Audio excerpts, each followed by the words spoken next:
following announcement has been paid for by the New World Order.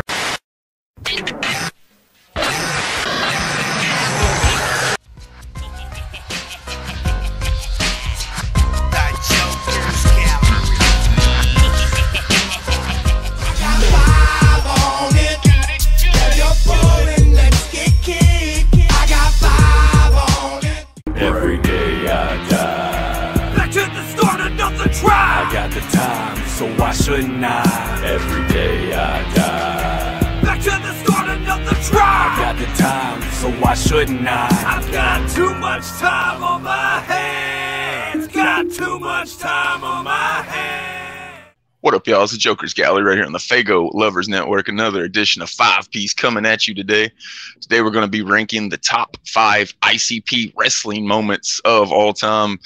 The wrestling culture is huge in the Juggalo culture. I mean, they've got their own fucking federation, so we got to rank the top 5 moments of ICP's wrestling history. Before we get into all of that, I'm going to introduce the panel right here beside me. You got the host of the Speak Your Clout podcast, Mr. Mike Sears. What it do? What it do? Mike Sears. Speak Your Clout podcast, Gook's Gallery. You already know. And right there below me, you got the Larry King of the Underground representing Trife Life. Bing bong. Mr. Luke the Goon. Hell yeah, man. I'm excited for this one. Like, the build for this one, this has been my favorite prep for any of these that we've ever done. Just because, Really? like, I got to go. But yeah, because, like, a lot of these matches and a lot of this stuff, I haven't watched literally since I was, like, fucking 15 watching it fucking on Monday Night Nitro, bro. So, like, this is the first time for me to, like, go back and fucking see these matches again since then. So it was like a huge nostalgia trip. It's like when you love something so much and you haven't seen it for a fucking long time, then all of a sudden it's like, oh, brought back all those like Jekyll Brothers vibes from when I was like chilling, watching the shit with the homies, man. It was great going back and like checking all these out and like seeing some matches that I completely forgotten about and shit, like little feuds and stuff. It was really cool. I liked going back and watching these again. It's been my favorite part of the show. It's like a time machine. Whenever we have a certain thing to go, like with Tech 9, man, I was talking about it. I had 13 songs in my top 5 because I'd forgotten so many great songs as I listened to it, but more just kept making the list. So yeah, I feel what you're saying there for sure.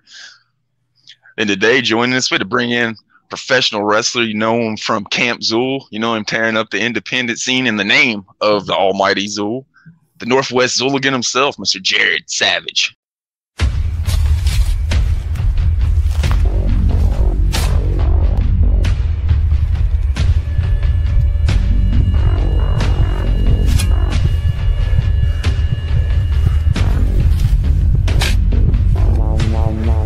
Say goodnight.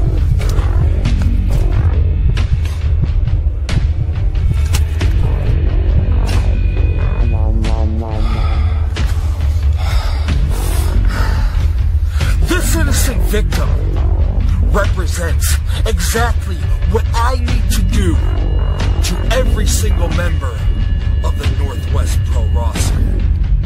When you're away for a little bit, you have a moment of clarity and you figure out exactly what you need to do.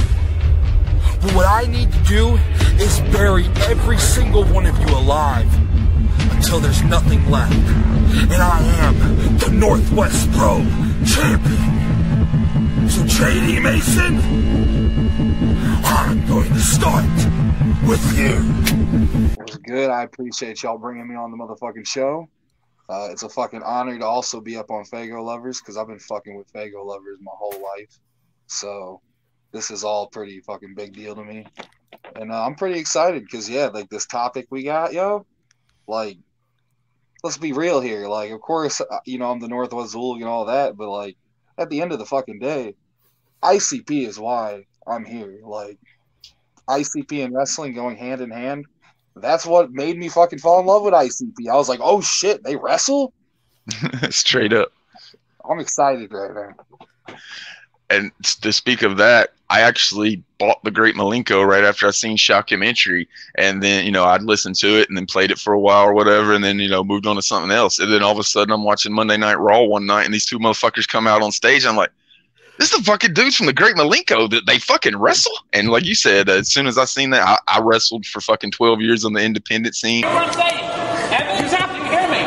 He's dead. Hey, ring the bell. Ring the bell. He's out. He's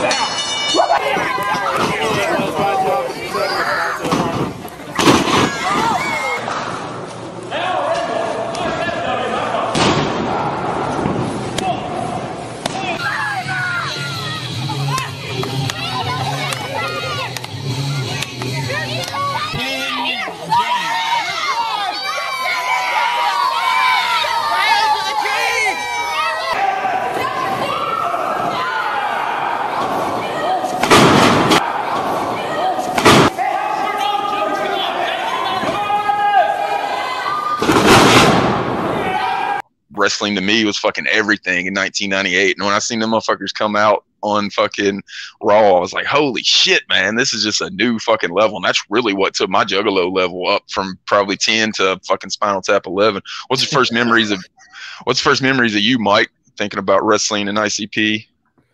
Well, I say this 1,000 times. You know I'm going with this one. Is ECW Hardcore Heaven 1997. I mean, big ECW, Mark. I'm talking 95. I seen them in Pro Wrestling Illustrated first, but then one time on the Spanish channel at 3 in the morning, I caught the first ECW arena that I ever seen. But yeah, Hardcore Heaven 97. They was in the ring with the gold Malenko hockey jerseys on, and I just seen RVD kicking their ass, you know. And then literally the next day, shout out to Steven Oliveira, wherever you at, homie. His little brother was rapping Loons. I was like, who the fuck is that? He's like, at ICP. I was like, I thought they were a tag team, literally. So, mention how old his little brother was, by the way. Like 10.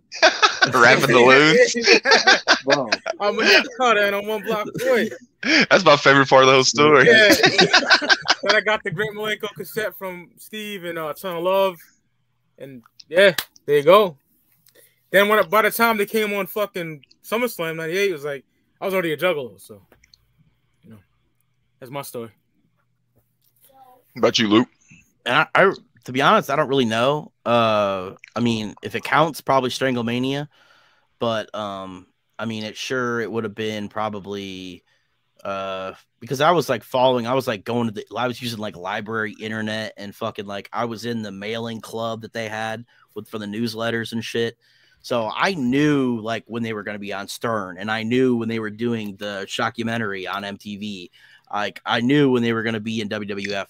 I never really got pay-per-views back then, so it probably would have been the Raw after SummerSlam if they were on that Raw. I don't know. They would have been what? Yeah. So they got beat up by LOD. Yeah. So it would have been the Raw after SummerSlam. Would have been the first time I remember seeing them like actually like wrestling, so to speak. And for you, Jared, I'm guessing it was when you seen them come out on Monday Night Raw with the Oddities. I mean, really, like looking back, like you know, like my actual memory, I would say I really remember more from WCW, but I do vaguely, as a kid, remember seeing, you know, in WWF. I hate admitting this. All right, now as a kid, I fucking for some reason hated them. I was like, oh, they suck. I don't know why I thought that. And then like the Backyard Wrestling game came out. It was like around my 10th birthday. I saw the commercial and like I was already a mark, you know, there was no doubt about that. I've always been a mark for wrestling my whole life. But I saw Jay in the commercial and I was like, yo, it's one of those ICP guys. I want that game. And as soon as I fucking got the game, I heard Homies was like, you know, on the intro. Mm-hmm. Fucking I heard Chicken Hunting. Fucking like, bro, that honestly is probably like my real like big memory of ICP and wrestling. That's my best memory, really. Because that's exactly what like brought all of this shit together for me. But but like I said, I do remember quite a bit from WCW because they were with Vampiro, and I liked Vampiro as a kid. Yeah, to piggyback off that a little bit, even when I was getting ready for this episode, I thought they were in WCW first. Like that was where my memory was. And then I went back and I looked and I was like, oh no, shit, they were in WWF first. And I was like, damn. I was like, because like I said, it's been a long ass time since I've seen any of those matches. So I was surprised. And I really can't blame you for saying whenever you seen them on like WWF earlier that you thought they were whack, because that's the reason they left the WWF. They thought WWF was making them look too fucking whack. People thought they were, you know, just bitches. So they went to WCW. WCW treated them motherfuckers like gold, man. You'll see it on some of my list on my top 5. That a lot of the WCW moments, because WCW treated them motherfuckers like gold during the height of the Monday Night Wars. So that was dope to see to me. They definitely treated them really good. Yeah. Speaking of the list, I'll go ahead and get into mine. At the 5 spot, it's not going to be the backyard wrestling game that Jarrett was talking about. It's going to be WWF Attitude.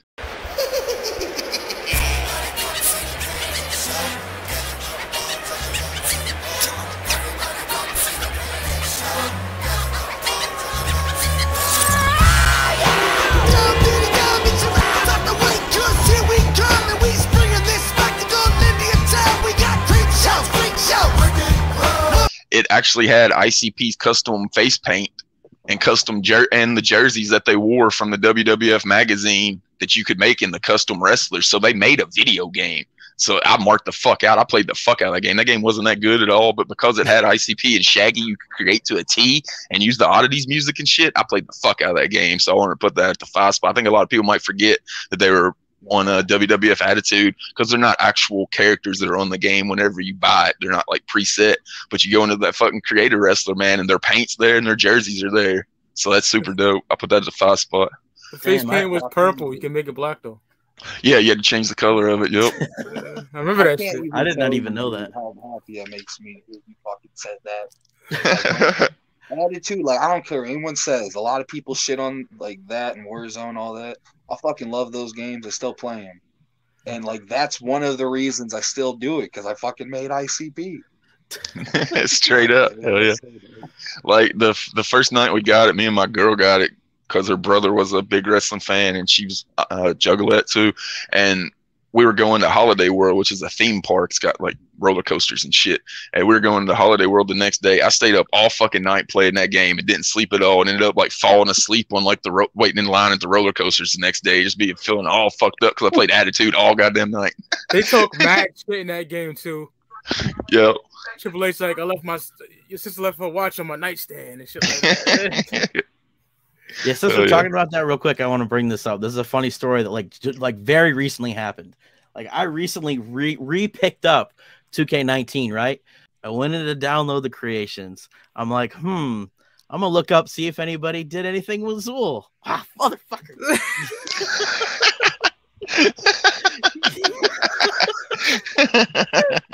So like Joe Black yesterday. So you found the Zool. Yeah, so I picked this up the other day. I looked up Zool. Lo and behold, they were there. Created by Jared Savage. He created all of Zool and he put in Whipstick and 8 Legs as well. Oh, so if you're on Xbox and you want to play Zool on 2K19, Jared's got you hooked up. Hell yeah, man, that's dope. I want to say I started doing that like 2K16. And then, you know, as the mask progressed and shit, I was like, all right, I got to fucking put this one in. Like, man, I'm glad you brought that up. I appreciate it. I was just so funny because I looked at it and I was like, oh, shit, Jared. I remember around like... Dude, this is what I do, bro. When I ain't wrestling, dude, I sit at home, fucking play video games and just bullshit. And that's the kind of shit I do. So... if you honestly look on any wrestling game, if they have community creations, chances are you'll find Zool for me. Like I even got Fire Pro. So that's it. I remember around like 2016, 2015, something like that. They put one of the WWE 2Ks out that you could actually load your own theme music for. And me and my roommate at the time spent at least fucking 6 weeks creating all of our fucking wrestlers in our indie feds that we wrestled with and putting the music on there. So much so that like his PlayStation couldn't fit any more data on it just from the WWE game and all the fucking creative characters and all the fucking downloaded music we had on there. Yeah, but yeah, that shit's fun. I can't wait till they get a game like that where you can do music, you can do the arena videos, like when they get to that point where you can like create your whole entrance with the Titantron video and like everything, man, I can't wait for that shit. Music. I'm excited for this. Yeah, you think about how crazy those games are now, and then look at my number 5 spot on the list, WWF Attitude. Go play that shit. you ain't create no Titantron videos. We got the 5 spot, Mike. My 5 spot took place in 1998, height of the Attitude Era. Stone Cold Steve Austin stuns Violent J, man. Do it! Any damn thing he wants. Oh, look out! Look out! And behind the paint, Jay talked about it. He wasn't ready for it, so it looks fucking sloppy as shit. They came up with the headbangers, and they were like heel at the time. They turned on the oddities the week before, and Austin just stunned that nigga. He's been like sloppily rolled over. That was towards the end, wasn't it? I think that's their last appearance there, if I remember. Yeah, I was going to say, because I know once they turned on the oddities, they were gone pretty quick after that happened. because they were supposed to job the fucking Luna, and they're like, "Fuck that." Yeah. Both of them were supposed to get beat up by Luna. That's when they dipped. Bro, That'd be whack. she hates them, bro. Yeah, she did that shoot interview and she With Gangrel, right? yes. Yeah, I like that. Yeah, she doesn't like them because of them being out like that for sure. It's funny you talked about like Jay not taking it right. He says that Austin kept telling him all day, "I'm gonna gun the skinny clown first, then the fat clown. Skinny clown first, fat clown second." And he came in and went right for the fat clown. Jay said, "It's like, what the fuck?" Tudor didn't want no smoke. He was outside the ring. I would not want to get hit by Luna either, man. That bitch. No. Or Kurgan. He didn't know how to fucking hit people without knocking them the fuck out. Yeah. Fucking Kurgan. Well, that's a lot of big men, though. I hate saying, like, a lot of the, like, tall motherfuckers, they're really not that good in the ring. And I feel bad saying that. Like, I get it. But, like, man, Kurgan was one of the people who really, I don't know. Yeah, he's trash.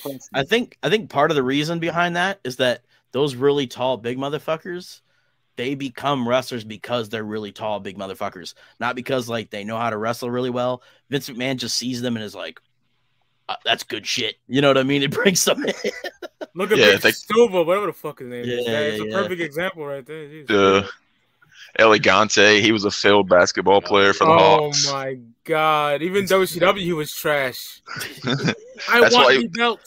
That's why he was in WCW. Is the Atlanta Hawks purchased his contract to play basketball, and he was so fucked up. His knees were so fucked up, and they didn't want to lose all that money they gave him. So they're like, "Go be a wrestler." I didn't realize that's why he ended up doing it. Yep. Shit. All right. My number 5 is we already talked about it a little bit, and I know we'll probably talk about it again a little bit later. It's the ECW beatdown. You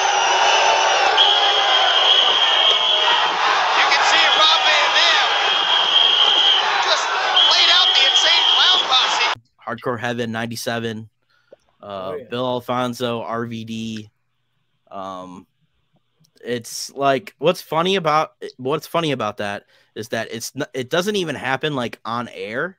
It's like they do like a recap. They're like, "We brought in ICP to perform, and then this happened." And it's fucking who's that annoying announcer guy that's talking? Joey Styles. Joey Styles is doing it, and like, bro, there's something I'll get into a little bit later. But the ECW crowd fucking loved them. Like you could hear the crowd fucking popping hard.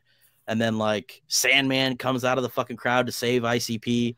He gets his ass beat too, though. They all get their ass beat by RVD and Bill Alfonso. It's dope. There's a dude in the crowd with a Riddle Box shirt on and shit. I was like, oh shit, like that shit was dope. Oh, and they're wearing the fresh gold Malenko hockey jersey. That's like the height era ICP for me, like wearing the Malenko and shit. It was fucking dope. And I think that's kind of like, I'm sure Vince saw that shit because Vince back then had his like finger on the pulse. It was smart back then. Yeah. And so he might have seen that and been like, maybe we should bring him in. I don't know. But for me, that was kind of like their foot in the door for like mainstream-ish wrestling, which is kind of why I put it on my list. Fuck yeah.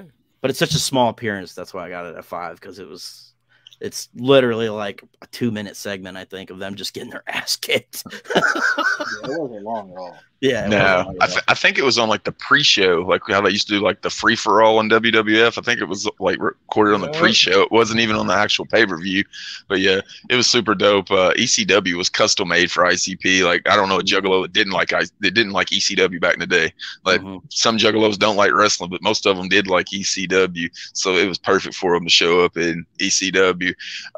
Whenever I think of ECW, and you talked about the dude being in the crowd wearing a Riddle Box shirt, I remember Axel Rotten used to rock a Riddle Box shirt in the ring and in some of his promo pictures, and he had a Great Malenko tattoo on his leg. So I always wondered maybe if Axel Rotten was a juggalo and kind of got him in the door there. I never heard him talk about how they got in the door there, but I would assume that might be Axel. He definitely was a juggalo for sure. In Behind the Paint, Jay mentioned they were, he knew Sabu and Van Dam prior to him doing indie shit. Yep. So I think that played a part in all that. Yeah, I mean, I remember Jay saying that RVD kicked him so hard in the ear that he had a fucking hole in his ear that whistled for like 20 years. He said that's in the book too. He said like for like 20 years he didn't know why his ear whistled after RVD kicked him, and he said like a doctor took like a piece of paper and put it in his ear and fixed it. We got your 5 spot, Jerry. So I knew it was gonna happen. I fucking knew it was gonna happen from the get go. I was like, oh, something's gonna happen. We're gonna run across the same shit. I didn't know it was gonna be me and Luke over here though. Because my number 5 is ECW Hardcore Heaven 1997. Yeah. But I guess my reason on why I picked that is because no one really had any knowledge other than like, and even the people who I'm gonna mention probably didn't even realize, but like ICP did indie shit still to some degree, which you can find on YouTube, like before that ECW appearance. Mm-hmm. Those were the only people who knew that they even had wrestling experience at all. And that's even if they recognized it was ICP because they did different gimmicks. I think Shaggy was like the sewer dweller or some shit. Yeah. Jay's Hector Hatchet. Yeah. Exactly. So this was like the first time, like, even if you weren't like, you know, completely smart to everything, as soon as you saw them, you know, take the bumps from Sabu and Van Dam, like it was very clear that they actually have wrestling experience and they're not just, you know, just some music motherfuckers. Like they're actually wrestlers too. So I think that's why I put that up there. You know, and I made that part of this list because it's a special moment. And I also agree too. Like it's not as big as some of the other things, so that's why it's number 5. But it has to be mentioned because that's a huge moment. It's like the origins of ICP in wrestling.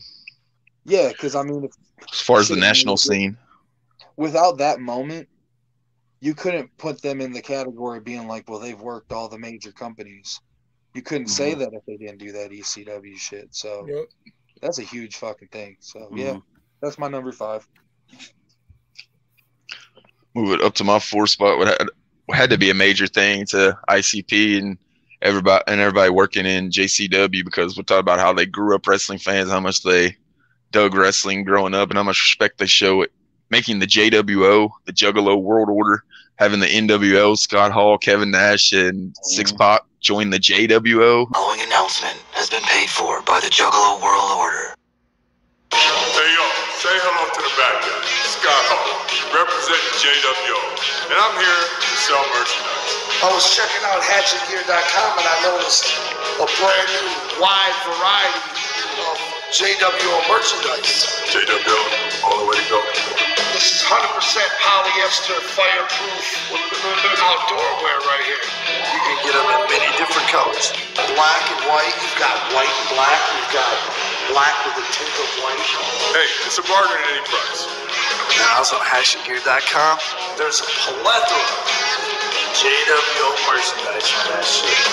And you can get the ever cool brand new JWO jersey or the super cool 100% cotton. And I heard from Shaggy, they're made in Taiwan, Texas. Hatchet Man on the back, JWO on the front. Buy the jerseys, please. Come on, I'm sending my kid to private school.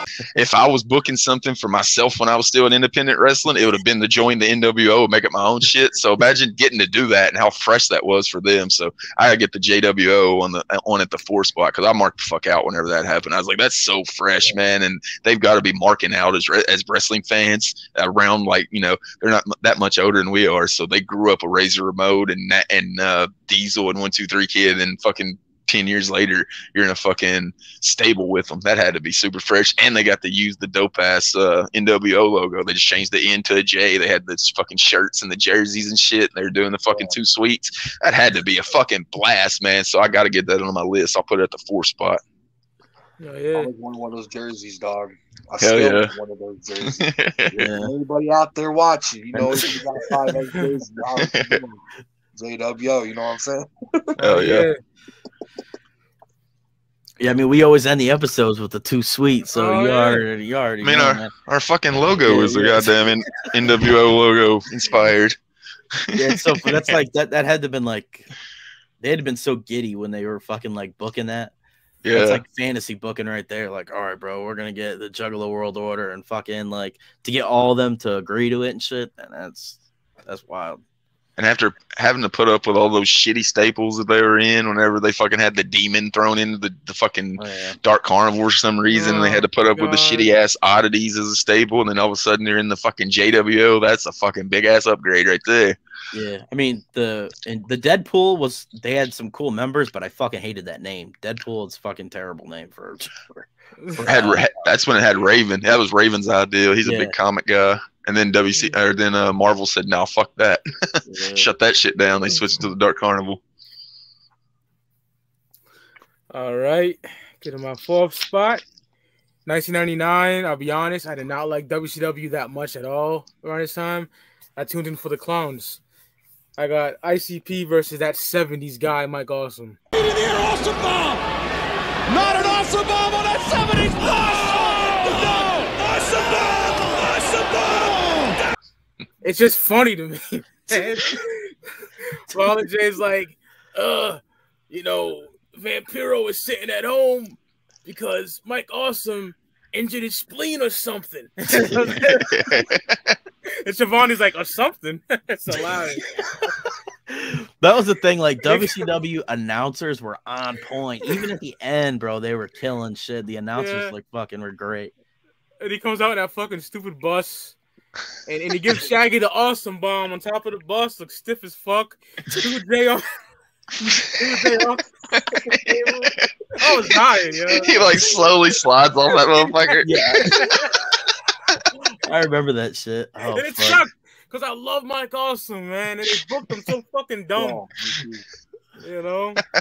ECW Mike Awesome was a shit, you know? Yeah.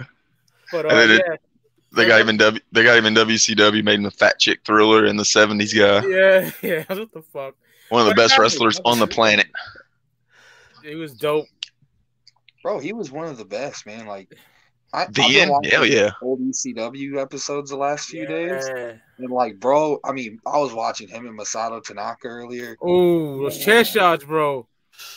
Like, Mike Awesome was incredible. And WCW big guy too? Did him dirty. They did. That 70s guy, really? Come on, man. But like I said, that match is just fucking funny. That's why I put it on there. Tudo falling off the bus, man. This the way he falls, like it's fucking from a movie. Like all slow, like he's trying to hold on. He's trying. Oh, there he goes. And when Jay said he injured his spleen or something, that was fucking hilarious, bro. Hell yeah.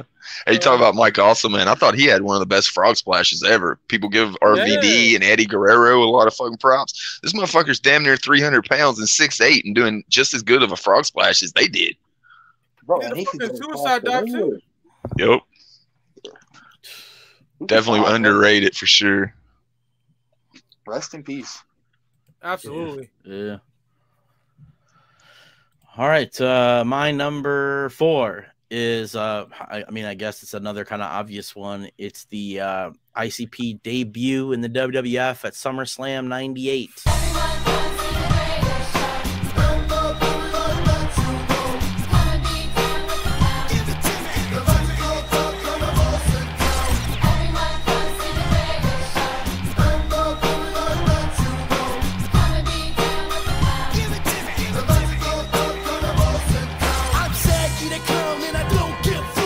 They came out performing The Greatest Show, and to be honest, it's terrible. Their performance is god awful in it, and like they keep doing this annoying thing where Shaggy keeps yelling like "hands like this, hands like this," and it gets so annoying. And like the crowd is kind of like not feeling it. Like I can kind of tell the crowd's like, who the fuck are these dudes? Like, what the fuck? A bunch of clowns and shit. Like, by the way, we should mention it was at Madison Square fucking Garden. Yeah. But and Jay's wearing like his FUBU jersey and shit. But there's like signs with like Great Malenko and shit in the crowd. So I don't know if those were planted signs or whatever, but it don't fucking matter. I mean, it's like you said, Madison Square Garden. They're in fucking WWF. Like, at that point, there was no bigger stage, really. You know what I'm saying? Like, that's the big show for them. You know what I mean? Like, they go from wrestling and like what ICW is fucking the sewer dweller and Hector Hatchett to fucking performing at SummerSlam in WWF. Like they made it. At that point, they made it, man. Which is probably why the performance is kind of because they were like fucking hyped as fuck to be there. That was probably the first time they seen a crowd bigger than like 3,000 people. Oh yeah. And they seen a crowd of like what 25,000 people at the most famous fucking arena ever. Yeah. Yeah. But yeah, that would be a little bit of a shell shock to you for sure. Yeah. But yeah, I mean, huge fucking moment for them. Crazy as a fan too. You're like, holy shit. Yeah. I already liked wrestling, you know what I mean? And then you like ICP, who like are basically, they were still kind of underground at this point. It's 98, so you know they kind of had the Malenko controversy and shit, but and then to be in WWF. Yep. And that was the Highway to Hell SummerSlam. The main event was Undertaker versus Austin. And where do they stick ICP to do their fucking face paint before they go out to the ring? In the fucking private locker room of Undertaker and Steve Austin as they go over the main event. Imagine that shit, man. Yeah. That would be fucking crazy. Yeah. That's fucking wild. Yeah, that's where they stuck them. It was Undertaker, Stone Cold, and ICP in a locker room together. Like the that's two wild, man. Stars in the company. Yep. They said they did their face paint and got the fuck out of there quick as ever. So maybe if their face paint looks shitty on SummerSlam 98, that's why.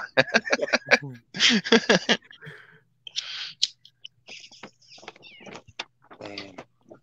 Luke, I don't know what's going on here, dog. It happened again. Yeah. It did. This motherfucker over here, he's like, oh, SummerSlam 1998. This motherfucker. Me and Luke had four of the same one time. That's the thing on this one. Like, what can I say that hasn't already been said? Like, I mean, everything about that moment, obviously, Madison Square Garden, ICP being in the WWF, like, in front of all of those fucking people, that all together was a huge moment just in general. And that's why that needed to be on the list. Like I said, I also put it in the same light as like the Hardcore Heaven stuff because I don't feel like it's as important as other things, but it's definitely important. It should be up there. Yeah. Let me put it this way. If they had come out, killed the fucking performance and the crowd was going crazy, it'd been number one. You know what I'm saying? Just for the significance of them going from like nothing to WWF, but it's like the performance is weird.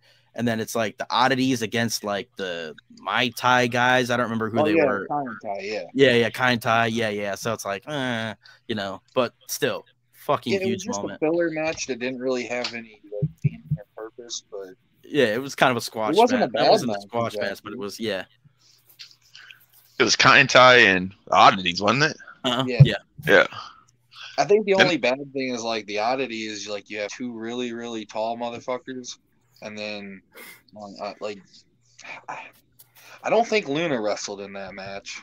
No. Golga wrestled though, which that was Golga and Kurgan, for sure, and Silva. Looking back, bro, yeah, that whole match was literally just like a bunch of small dudes against big dudes. Like it was a mismatch, but Kai and Tai, I thought they did great in that match, but I liked all the guys that were a part of Kai and Tai, so got nothing bad to say about the match.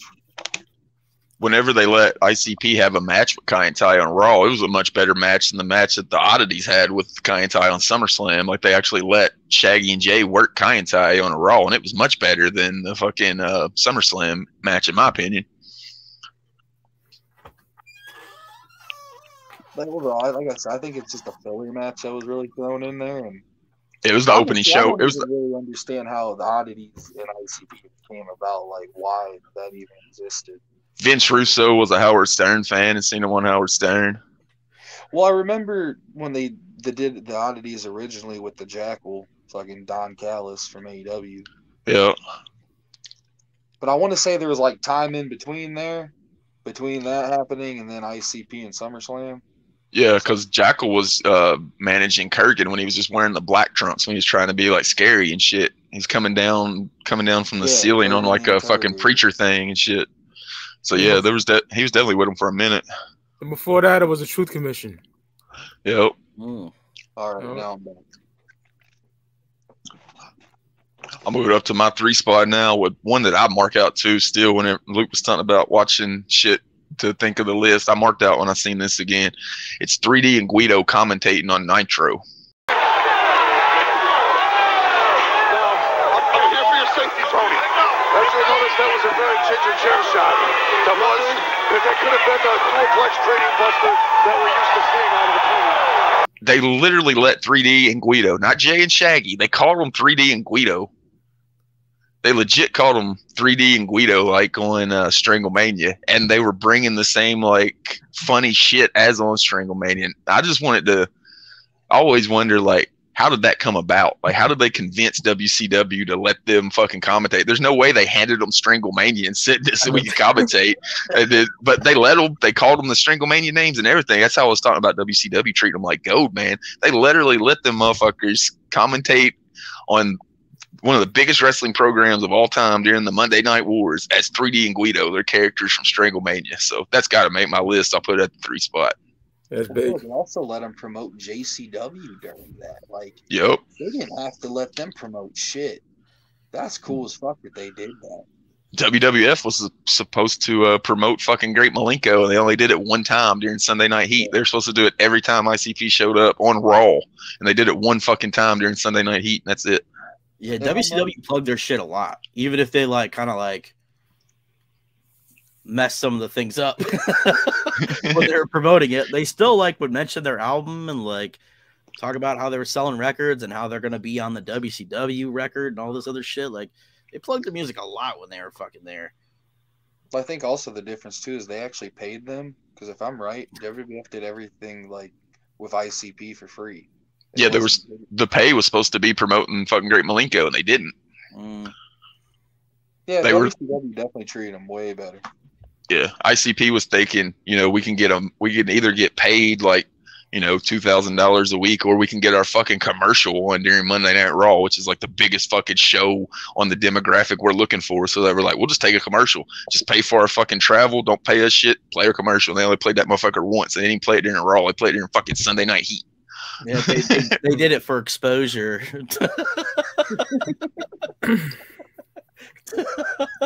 Full circle. All right. My 3 spot already mentioned from Luke and Jared, man. SummerSlam 1998. You know, I marked out because I was already a Juggalo. So, like a year up to that point. And then seeing him come out like that, that was dope, man. Because, you know, I didn't have no fucking dirt sheet information around that time. This is 1998. You know what I'm saying? Mm-hmm. So when I seen that shit, I marked the fuck out. That was dope, man. But like Luke said, I remember that performance being like just whack. But yeah, it was dope. You know? Yeah. It's like if you look at it with a critical eye, you're like, man, this shit is fucking bad. And you could tell how it happened very easily. Vince told them what they wanted to get over is that fucking thing. Remember, like what they were pushing was that. So they told Shaggy to go out there and do that fucking constantly. And so that's what he did. So it's just like Vince McMahon being in somebody's ear. Yeah, that was supposed to be their whole gimmick. And then like ICP stopped doing it after like 2 or 3 weeks. They're like, fuck that. Yeah, it was just it's like repeated. And then Jay being like, say yeah, say hell yeah. It's like, like it's 1989 or some shit. The crowd, oh gosh, the crowd was like confused. I think they were like, some people were really fucking loving it, other people were like, nah. All right, we're on what, number 3 now? Yep. Okay, this one's, you know how I like to throw in a little bit of curveballs here. Cheat just a little bit. So my number 3 is ICP Release Stranglemania. We'll get back to that later. What this is right here is the fucking death match between the 2 brothers, the Mushroom Boys. That's right, Ponderosa versus Sweethouse. And you see Ponderosa coming in and pounding the fuck out of that fat punching ball and shit, Sweethouse. I can't believe how fucking fat these 2 big fat butterball sweaty fat balls of shit are. That's right, look at these fucking fat blubber tubs of asses. I can't believe he's trying to knock them off into the glass. That they may be, but two of the most aerial, fat, pudgy fucks I've ever seen in my life, Guido. I've ever seen in my life. Well, I'll tell you, you can take a skinny guy like the Skinny Wolf, and that motherfucker can't even jump out the top rope. But you take one of these big fat slops of fuck, and they do 3 fucking flips off the top rope and land their fat ass on their opponent. 1, 2, 3, pen. You know something? This is no ordinary. Whoa! You big, fat, sloppy piece of shit. You know what? This match is no ordinary match. This is a glass match. Glass for your fat ass. That's right. What it's there for. These two are normally a team called the Mushroom Boys. They're going head to head, belly to belly, ass to ass, fat to fat to settle a score right now. We're seeing it live on Stranglemania. That's right. You can see Ponderosa taking Sweetenhouse's fat fucking ass and trying to smother it into the glass. If he hits that glass, Guido, what this capacity crowd is gonna witness is chunks of fat spraying all over everybody. Well, what we're seeing now is a chair upside the flabby back of Ponderosa on the head. He's hitting him in his fat ass with that steel chair. He broke the fucking seat right out of it. You know something? I like these guys better as a team. I don't know why they started fighting each other. They're gonna kill one of the other guys in this fucking match. There's the glass right there. Already broke him from the big fat Florida fucking Ponderosa. Well, he was hanging over the side of the ring. Apparently a lunk of fat must have hung down and broke the glass or something. Right out of a hole in his fucking curly boot. Because it didn't actually, they didn't hit it yet. Because when they hit it, blood will fly. Lard will fucking spray. It will be a nasty sight, Guido. It will be a nasty sight. That's right. Now, I had unconfirmed rumors, but I'm pretty sure they're true that Sweetenhouse can use a chow was called the big fat fucking marshmallow bag of fucking egg shit. That's right. In Ponderosa there was called the big fat round fucking mushroom fucking tomato flop of fuck boy. That's what they called him. I don't know where you got that information, but that's why you're a good sports journalist. I want to make a point now. You see Sweetenhouse with his boot on Ponderosa's fat ass. Sweetenhouse appears to me to be a round, tubby, lubby, fat, lardy fucking egg. That's right. Would you say the same? Yeah, I'd say that definitely. Pretty like I said when we started the show, this was like my introduction to ICP and Stranglemania. And like I've said before, it's like up to that point, you didn't really hear them talk that much because this is like before the Malenko shit happened and all that shit. So like all you got was like serial slaughter motherfucker shit. You know what I mean? You didn't know anything else, at least at that point, because there was like no internet and shit.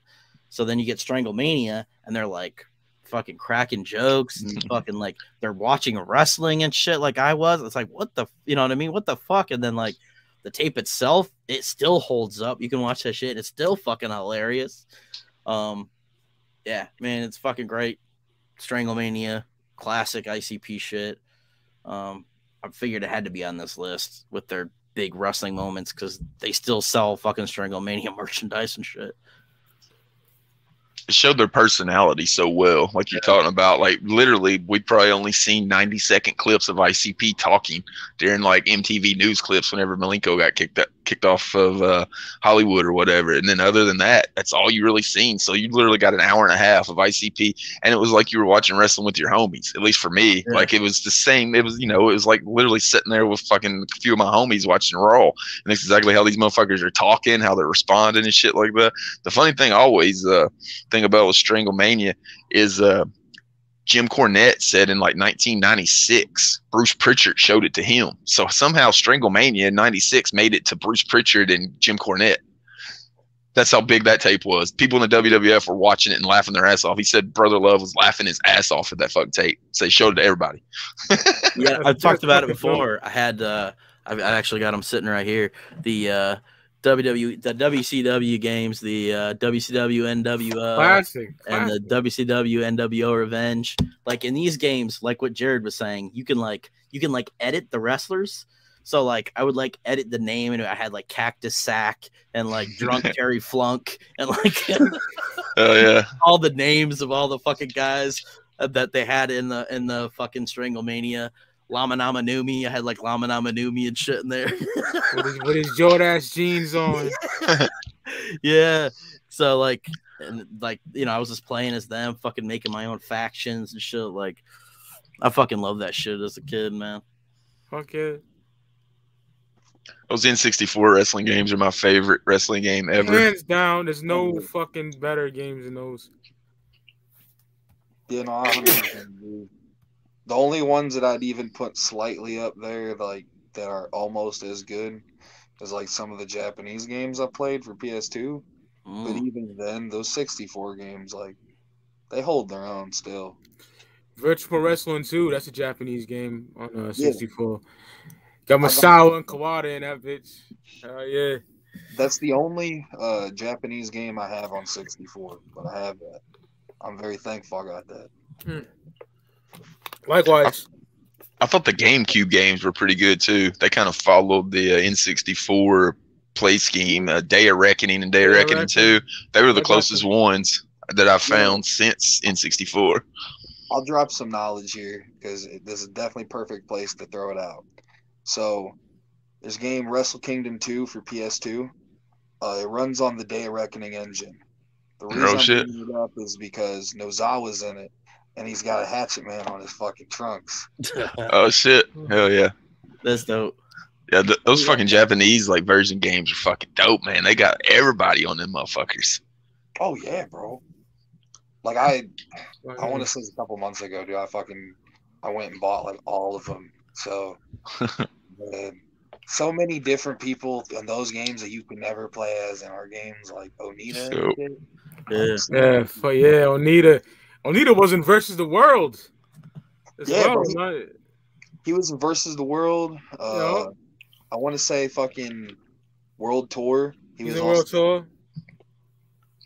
Fuck, man. And yo, the Japanese version of World Tour, he's in that like blatantly in it. Yeah, I got that shit too. Yeah. Oh, yeah. Fuck yeah, dude. All right, since we're all up in the video game talk now, shit. I'm actually get to number 3 here on my spot. All right, so I'm glad this time I don't have something that we've already talked about. All right, so my number 3 is WCW Road Wild 1999. ICP and Vampiro versus Eddie Guerrero, Rey Mysterio, and Billy Kidman. Have always had an affinity for pro wrestling. Their first album was titled The Great Malenko, named after the father of WCW's Dean. And there you see, they're no strangers to the ring as well as they go to the attack on Guerrero. Shaggy, too dope. That has to be on this list because, dude, ICP was in the ring with fucking Eddie Guerrero and Rey Mysterio. I mean, all right, Billy Kidman too, but bro, Rey Mysterio and Eddie Guerrero versus ICP. Yeah, this is maskless Rey Mysterio. Yeah.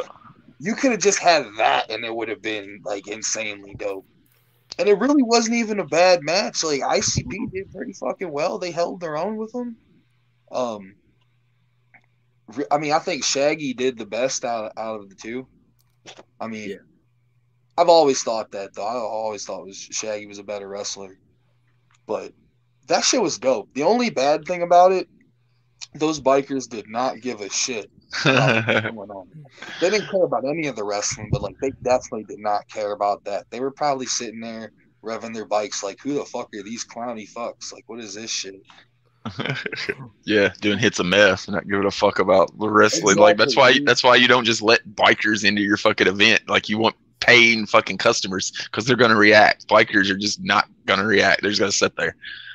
That's what kills me is like it not even just that event, but all of the outdoor events the WCW ever did, they were all free. Like a lot of those events had some matches on there that was like worth paying to see, and they just handed it out. Gave them away. Shit, that's like Hogan and Goldberg gave that shit away on Nitro for free. They got fucking 2 million fucking pay-per-view buys. No, let's just give it away for free. Wasn't that the pay-per-view with Jay Leno? He was on one of them. I don't know if it's that year. Yeah, I don't know if it was that one. I know I went back. I know I went back and watched that match, and what I took away from it is how good fucking Mysterio and Guerrero were. They were everywhere they were supposed to be. Like, that's the best that ICP looked in the ring on a professional wrestling level, unless they're wrestling themselves. And it's not because ICP did so much better in that match. It's because fucking Guerrero and Mysterio are so fucking good at being exactly where they're supposed to be, when they're supposed to be, and their timing was probably the best in the 90s, those two dudes. And you can tell just how good they made ICP, how much better they made ICP look than anybody else. I also kind of want to put over Billy Kidman because I feel like a dick, but I feel like we just were like, oh, fuck Billy Kidman. Billy He Kidman was also a good addition in there. He fucked up Shags at the end of that match, bro. Billy Kidman does that spinning back press or whatever the fuck his finishing move the is. shooting star press. Yeah, shooting star press, and he lands on Shag's head at the very end of that match. It was Vampiro. He broke his jaw. No, it was Shags. It was Shaggy. Well, one of the matches he lands on Vampiro and broke his jaw. The next night he's on fucking Nitro with a fucking broken jaw, and they show it. I think they had Kidman pin Shags because it made Vampiro still look strong. Like Vampiro didn't get pinned, Shaggy got pinned. But yeah, like he landed right on Shaggy's head, and I was like, ooh, that had to fucking hurt. It absolutely had to. I remember he literally broke Vampiro's face doing that one time too. It's because he would do that sideways shit. He didn't go over. He did sideways, so his knees would come down first. If you can't do a move safely, don't do the fucking move. Didn't he hurt Chavo in the Ruthless Aggression era too? That's what I was about to say, bro. Yeah. That shit too. Hurt a lot of motherfuckers. I can't believe. Let's just keep doing the fucking move. I can't believe nobody beat his ass. Usually, you fuck enough people up, somebody gonna beat your ass for doing it if you keep doing it. But he kept doing the fucking shit. I'm sure he got a lot of heat though for hurting Chavo, and that was probably I think that was when Eddie was still alive, so I could only imagine. Oh man, no Eddie was. Ooh. That fucking Latino heat came out then. I'll move it up to my 2 spot. Jarrett talked about it briefly a little bit. Getting the JCW title defended on Nitro. They let Vampiro defend the JCW title on WCW Nitro. Our world champion, none other than Vampiro. Vampiro will be taking on the likes of Tank Flavage. Think how big that is. That'd be like, today, fucking ICP showed up at AEW doing the commentary and defending the JCW title against like Hangman Page. They just let the motherfuckers do whatever they wanted, man. It was so dope how good WCW treated them. And to see the JCW title get defended by Vampiro on Nitro was fucking legit. Like that put JCW on a whole nother level. Like to say that your title was defended on a part of the Monday Night War saga. That just puts you in a whole different level when you're able to say that. And they're able to say it a couple different times. They let the JCW title be defended on Nitro. So I'll put that at my 2 spot. Yeah, I gotta check that out because I wasn't watching much WCW then. But my number 2, I already mentioned from Luke the Goon, got to be on here, man. The Stranglemania release. When I first seen that shit, bro, me and my uncle were just dying laughing, bro. Especially the fucking headhunters, Sweet House and Ponderosa, bro. That shit to this day has me gasping for air, man. That shit is hilarious. Oh, it's so good, man. And I'm glad I got the DVD because it's out of print like a motherfucker. 1 and 2 together in a set. But yeah, the release of Stranglemania, it came out in 95, I believe, 96. Yeah. Around there. Yeah, it was Riddle Box era. Riddle Box era. Yeah. Classic. Love it. My number 2. I love that shit. Whatever the Mushroom Boys, one is putting the other one. He laid down like a piece of barbed wire board. He lays the Mushroom Boy on top of it, and then he puts another barbed wire board on top of him. And Jay's like, he's sandwiching him in. Shag's like, you can't call it a fucking sandwich. You gotta call it a fucking in between, or he's gonna try to fucking eat it. That match is great, man. I love. That's my favorite one. He's like, get out of here, you lazy fat fuck. When he falls off the rope, they legit start laughing. They're like, you get your fat ass off the top rope. He feels like a bitch. He's going home. They hit him with the glass. He's like, oh, he's crying. Look at him. And they're like, oh, he hit him with a punch. He hit him with a punch for real. The whole tide of the match turned whenever Swedenhouse punched him in the face for real. That's hilarious, bro. That's definitely my favorite. Gus. That's the best Stranglemania match ever. Wrong side, asshole. Yeah, wrong side, asshole. Oh, guys. So many classics on that fucking. Both of them are great. Yeah, both of them. Guys. All right. My number 2. We talked a lot about video games. Might as well keep talking, bro. Backyard wrestling video game, man. Reporting live from Al's truck stop, where the insane clown posse has just pulled into town. We're here to find out why the most hated band in the world has suddenly come to our town. Backyard wrestling, huh? Live on TV, $1 million prize. But what you failed to realize is who you're gonna be facing in the main event. Well, you're looking at them. The Wicked Clowns. And we own this carnival, bitch. Bitch! I know you hate us, cause you ain't us. I don't think you punks got what it takes anyhow. Hell no. Not when you gotta get through the Rude Boy, Vampiro, and Madman Pondo. It's not just who you see here either. We got some of the sickest, most wickedest hardcore men on their way here right now, motherfucker. See, we're the tidal wave of violence that's gonna wash away this cesspool of a town. You're gonna be battered and broken when Insane Clown Posse gets done with you. I put this number 2 because like this was fucking huge for me at the time. It's a video game with fucking ICP in the fucking video game. I can play as ICP. I can play as Twisted at home. Like that was fucking huge to me. And like the game for me at the time was a lot of fun. I don't know how well it's aged since then. I got it somewhere. Like, yeah, man. I still fuck with it, but I mean, I play even the worst wrestling games still, so I'm not the best person to give you an answer on that one. Yeah, but to me, for them to make a video game, and have all the people involved that they did, and then have a sequel to that fucking video game, shit was fucking crazy, man. Like, I know, like, with the first one, that was more like a JCW game, right? The second one, I mean, it had ICP, but it was more like a deathmatch game, really, because you had a lot of the CZW guys and shit, which is badass as fuck, dude. I mean, there's no other games that I can think of, except some of the ones that are coming out, like, within the next year or so that can say they have, like, Sick Nick Mondo and shit on it. But, man, the backyard wrestling games, absolutely huge moments for fucking ICP. Like, I wish, man. You always hear people, like, say shit to KG, like, when they're going to be a third game.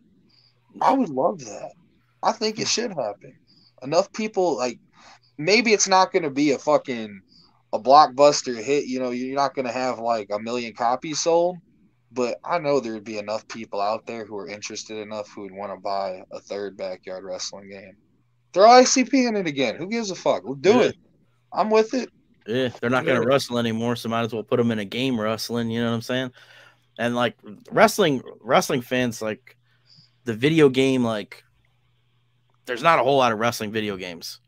You know what I mean? There's a couple smaller ones. So like when a new wrestling game comes out, like I know people who play a lot of wrestling games, they want to fucking play it. Like people play fucking I know Fire Pro Wrestling's pretty dope. Like you put in like some kind of like customization like that, bro, shit would be dope.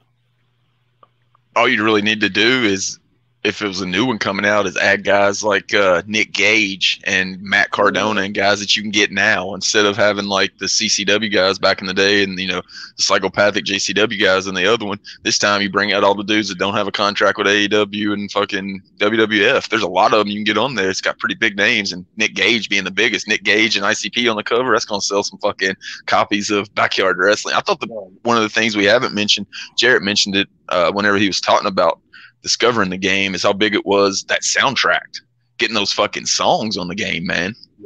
Like that was huge. Like Tony Hawk 2 was like the big one that first started getting, that I remember at least, getting songs on video games. Then shortly after that, man, there was a fucking video game you could get and there's got ICP shit on it. That's fucking crazy.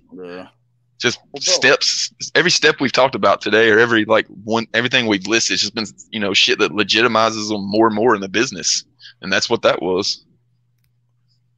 Yeah, I think when we were talking about the video, it'd also be cool if they got like old guys like Zandig and Necro Butcher, like get them in. That would be fire, bro. Like classic motherfuckers. Get Nick Mondo on another game. That shit would be get the rights to New Jack. Because New Jack was on the other one. Dude, that 100% will have like Zandig, Nick Mondo, all that shit. From what I know, it's called the Wrestling Code. Yeah, the Wrestling Code. It's made by Virtual Basement. Yeah. I know what you're talking about. Yeah. Yeah, it's gonna have though like some of those guys in it. So who knows? Maybe we could see like Nick Gage in that or some shit. Hell yeah. I admit I don't see ICP in it, but that'd be cool if they decided to be like, hey, fuck it, let's put them in there too. Yeah, some DLC or some shit. That'd be dope. Yeah, because I think that's what that game's going to be, is just constantly putting out DLC and adding new wrestlers, and you can just choose if you want to buy them. So that'd be cool if ICP got brought into that mix. I could see them getting at it like that for sure, because whoever produces the game knows that ICP has a huge following, and if you put those motherfuckers on there for $1.99 each to download, you're going to sell at least 20,000 of them fuck things. Dude, even non-juggalos are going to fucking buy them. Like everybody knows who ICP is at this point. So, yeah, they would definitely sell. All right. Got my number 2 here. All right. Is TNA. January 21st, 2004 is the debut of ICP and TNA. That is, your body's not meant to take that kind of damage.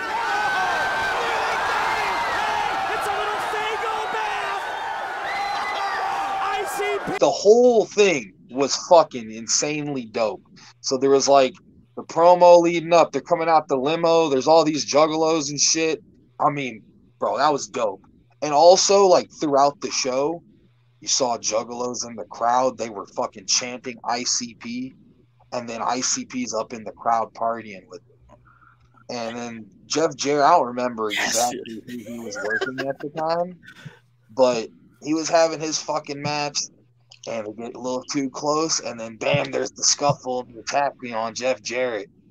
That whole thing, dude, perfect. Like, ICP had been in, you know, all the other companies at that point, but I never saw them as over with the crowd as I did there in TNA. And that's why that's number 2. That shit was fucking incredible. Didn't they spray Jeff Jarrett down with Faygo? I was about to say, yeah. How dope is that? Honestly, I think too, because if I'm right, the whole TNA run is like what I think that was like some of the best, you know, ticket sales TNA ever did at that point. I think that's why they had that like close working relationship forever, was because of that shit. I love though that debut, man. That shit was, you couldn't have fucking booked it any more perfect. I think it was better than even like, you know, even all the other shit. Like, I mean, Hardcore Heaven was cool. Even SummerSlam was cool. But it's nothing like the TNA shit. Yeah, no debut like that for sure. That made them seem like they were like top level guys in the company. You go out there and fuck with Jeff Jarrett, who's like the king of the mountain at that time in TNA, and immediately established you as one of the fucking big dogs. And they were never treated like that in WWF for sure. When they debuted, they were out there fucking Kaientai. But I have to say though, going back to that crowd thing, like, I think that's what I love the most, is because it turned into, from being like just a wrestling crowd, it turned into a juggalo show. I mean, it was fucking family chants. It was everything. we fucking do at our shows. It was happening in front of a wrestling crowd, and all those motherfuckers, they couldn't do shit about it. They just had to kind of deal with it.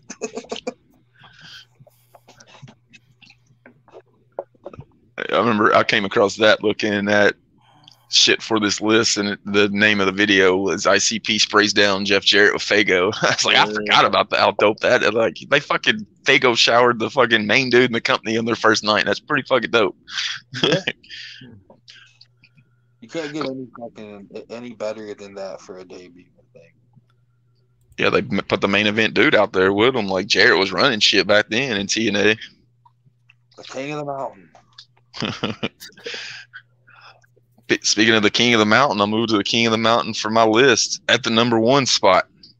It's going to be them appearing on the cover of the WWF magazine. As soon as I seen that, man, I was like, they got to be crying reading this fucking magazine. They had to grow up like I did. I grew up, I would get, you know, a fucking WWF magazine. My friend would get one. We'd trade them back and forth. You'd read every fucking article in that fucking thing. So like WWF magazine in the 80s and 90s was fucking, before the internet, was fucking huge to me. And then to see like ICP know how big of wrestling fans they are, and they fucking made it onto this fucking motherfucker before it went out of fucking existence. That's something to hang your hat on right there. I know it hangs on their wall still to this day. Every time you see Jay's basement when they're down there doing that, he's got this motherfucker up on the wall. And I mean, as somebody that wrestled in the independents, like that would be like having yourself on the WWF magazine is fucking one of the goals. That would be one of the goals up there with winning the fucking title, and they accomplished it. That's fucking super dope. So I'll put that in my one spot.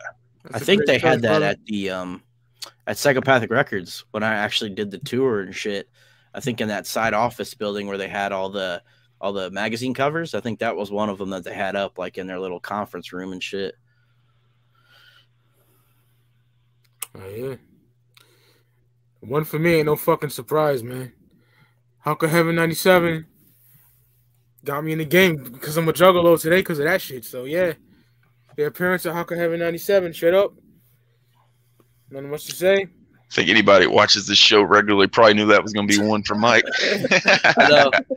Yeah, when I put it on my list, I was like, I know this is going to be on Mike's list. I thought maybe you'd have it at one. So, like, I remember that like it was yesterday. Like, distinctively remember seeing it. So, they got to make the list. Number one. All right. My number one is their debut in WCW. Watching things go down. There he is. Moonsault from Violent J. Rey Mysterio Jr. just being pummeled in there. He should have stayed home. Conan versus Vampiro match. They just come down to the ring. They're fucking stalking outside the ring and shit. And then they just jump in, start beating the shit out of Conan. And then Rey Mysterio comes in, and he does like a Bronco Buster against Shags, and then like they just start beating the shit out of fucking Rey Mysterio. Vampiro slams him, and then this is when Bobby the Brain Heenan was fucking on point. Bobby the Brain Heenan, I fucking love Bobby the Brain Heenan. As soon as Vampiro does the Vampiro spike to Rey Mysterio, Bobby the Brain Heenan is just like, he should have stayed home. Shit was, dude. It's not like in itself, it's not a big moment, but that was the beginning of the relationship with WCW, where we've been saying the whole time, man. With WCW, they were treated right. They basically got to do whatever the fuck they wanted. They were in a stable with Vampiro and fucking Raven. You know, the Deadpool later became the Dark Carnival. Yeah, I mean, you know, we've talked about their relationship with WCW so much. And it was, you know, the first time seeing them kind of come back and be like, you know, excited again. And I think, and this is what I was going to say before about the crowd, the WCW crowd definitely liked ICP. Like, it was much different than WWF, where like the people in WCW fucking loved them. They had the signs, people in the crowd wearing shirts and fucking jerseys and shit, like painted up. There was always juggalos painted up in the crowd. Painted up, like it was the perfect relationship between all those that kind of wish things wouldn't have fell apart. Obviously, at the end, to see like where things could have went with them, but yeah. I mean, it was like, as a kid watching that shit at home, it was fucking dope. You talk about Bobby Heenan. If you want to see an announcer outshine every wrestler in the Royal Rumble, go back and watch the 1992 Royal Rumble and listen to Bobby Heenan's commentary. Fucking immaculate. Best commentary ever, in my opinion.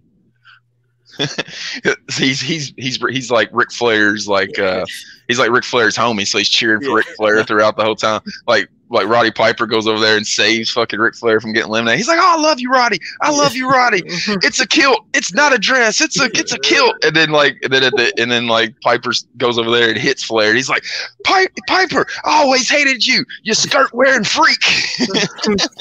He did, man. He carried that match. He outshined everybody in the ring. He's going into convulsions in that commentary, man. Hell yeah. Shit was great. Bobby Heenan was the best. He was. Yep. Him and Gorilla, man, my favorite duo of all time. Likewise. Will you stop? Would you stop? Classic shit. Hell yeah. All right, so my number one. This is only about like 2 weeks after my number two. February 4th, 2004, TNA. ICP versus Glenn Gilberti, formerly Disco Inferno, and David Young. Came to TNA 2 weeks ago. Big fans of the non-stop action product. But after the confrontation, first with Jeff Jarrett, remember the Faygo spray? Then last week, Gilberti and Young. One of their best matches, I feel like, in their prime. Especially, I mean, this is Wraith era. Like, everything's perfect. Raining fucking diamonds. They had a really good match with those two. And I loved everything that went into it. I mean, David Young, he had the clown phobia, was like the whole gimmick. So he's like on the outside of the ring all fucking scared. He doesn't want to wrestle him and shit. Like, I personally think that was their best match they had in TNA. I did like the match they had, I think it was like a week or two later. It was the Dark Carnival Street fight. That was dope too. But that was a pure wrestling match with Gilberti and Young. So that's why I'm going to put that as number one. It was a dope match. It actually showed that ICP could wrestle. Like, not just with fucking, like I said, not just with Guerrero and Mysterio and shit. Because they could have had a good match with anybody.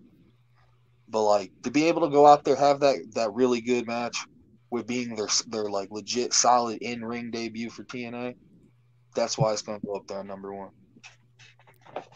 I think the reason they were so much better in TNA, well, one of the reasons is they had started JCW and they were working quite a bit. They were having a lot of matches in JCW. They did that tour, so they'd come back for TNA and they had a lot more experience in the ring than they had in WCW or WWF. I think the confidence they had in themselves in the ring is really what made them stand out. Yeah, I agree with that. And like I said, I think also just like the timing of everything was perfect. I mean, like I said, it was the Wraith era. That was one of the best eras in ICP history. I mean, Jay talks about in Behind the Paint, you know, how special that whole period of time was.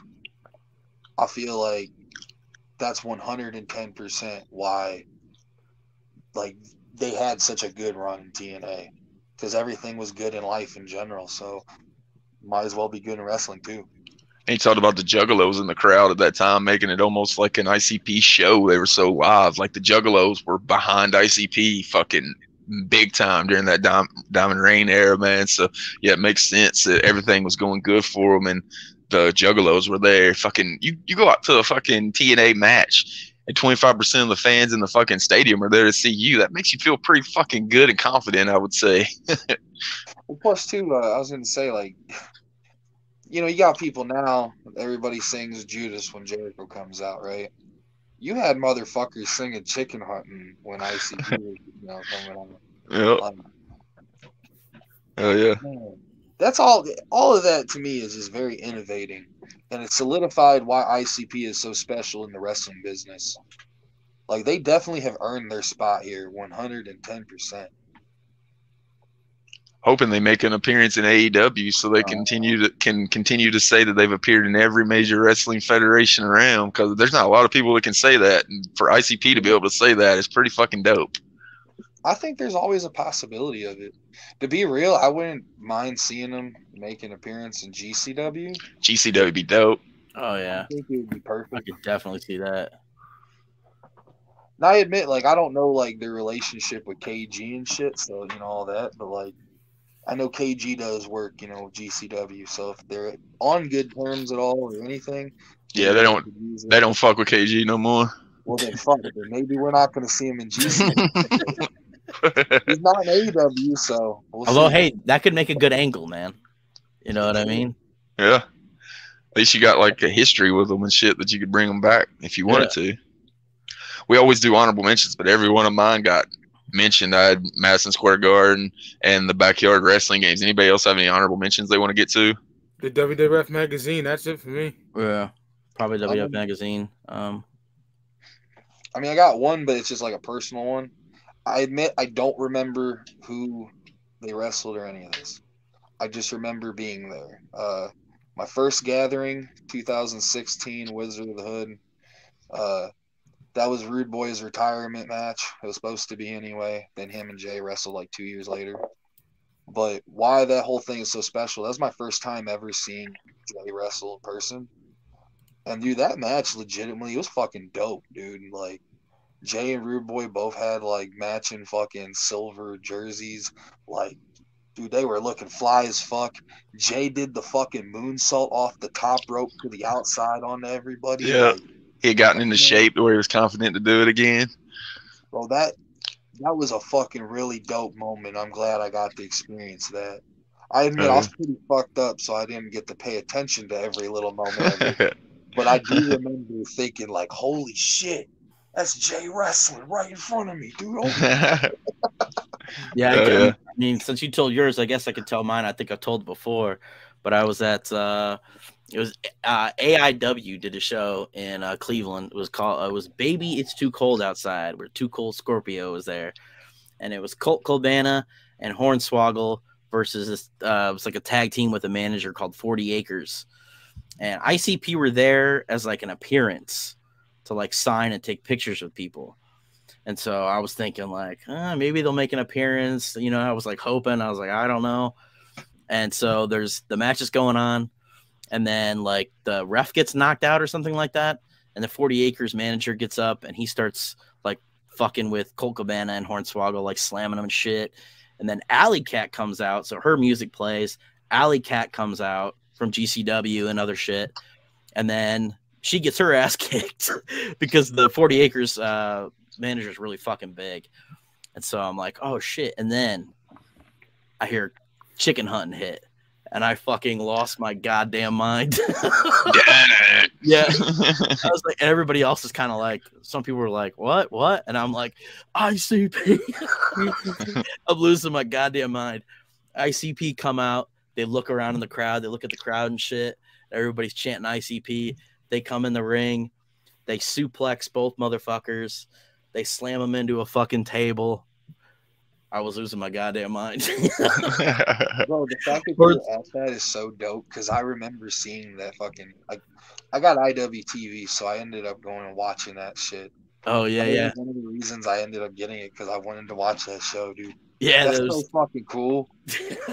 It was so dope. And then when they won, they were like holding up their hands and shit and bowing and shit. Oh man, it was fucking dope. I was so happy I got to see because that was the first time I'd seen ICP in a wrestling ring. So I was so fucking happy that I got to see it because I think that's the last time they were in a wrestling ring because that was right before COVID hit, pretty much. I was going to say though that as far as the company you went to though, AIW is a pretty decent company. Like, oh yeah, I haven't kept up with them a super lot, but I've watched a couple of their shows. I know that they use a lot of GCW guys. Mm-hmm. I think they're a good company. Yeah, they are. They do a lot of crazy shows around here.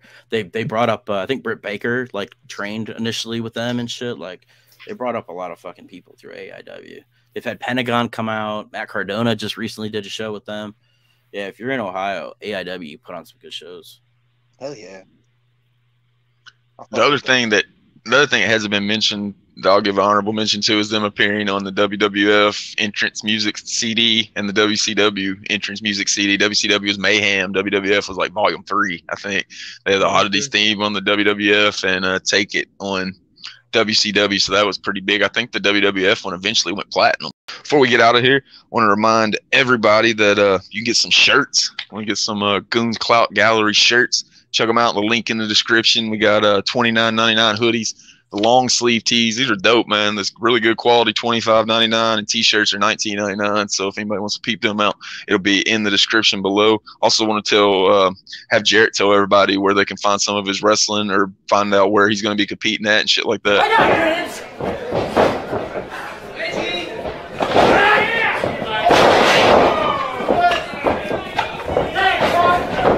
There's some brutality for you. Oh, no. Death and darkness comes to him. Oh, my gosh. The Fiend, I mean, a Savage with a nasty looking sister, I don't know what you call that. Brother Abagnale.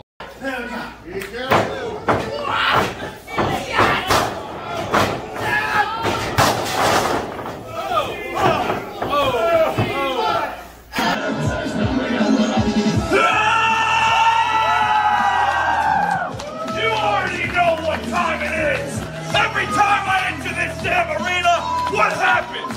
Somebody gets massacred, and I walk out still the champion.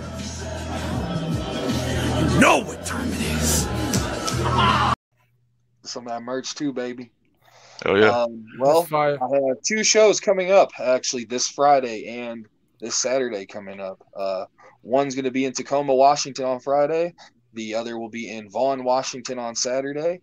You can watch both shows on Facebook at Northwest Pro, our Facebook page. That's the company I mainly work for. But letting you know too, you boys got fucking merch pages. I got Brainbuster tees, pro wrestling tees, and I got the brand new Store Frontier. I'm about to be dropping some brand new, like real hot fire shit right after the first. From your boy, Mr. 8 Legs. He fucking hooked me up with a design. It's going to be fucking fire, and I cannot wait for you guys to see that shit. Hell yeah. Put me down for one of them fuck shirts, then. Oh, bro, I got you, dude. Hell yeah. It's that official Jared Savage. Just, yeah, look me up on fucking Google. Like, I'm pretty goddamn easy to find these days. Google me. Fuck yeah. Hell yeah. It's a fucking Zooligan Juggalo out there doing it big on the independent scene, man. I even seen him on stage holding it down. He's the host of Camp Zool. So if you're a wrestling fan, if you're watching this, you're probably a wrestling fan. So jump on his site, support him, jump on that merch. If it's got something coming from 8 Legs, man, you know it's fire. So check out his merch for sure. But until next time, I'm the Jokerz Gallery. You just watch 5 Piece, and we out. Every day I die. Back to the start, another try. I got the time, so why shouldn't I? Every day I die. Back to the start, another try. I got the time, so why shouldn't I? I've got too much time on my hands. Got too much time on my hands.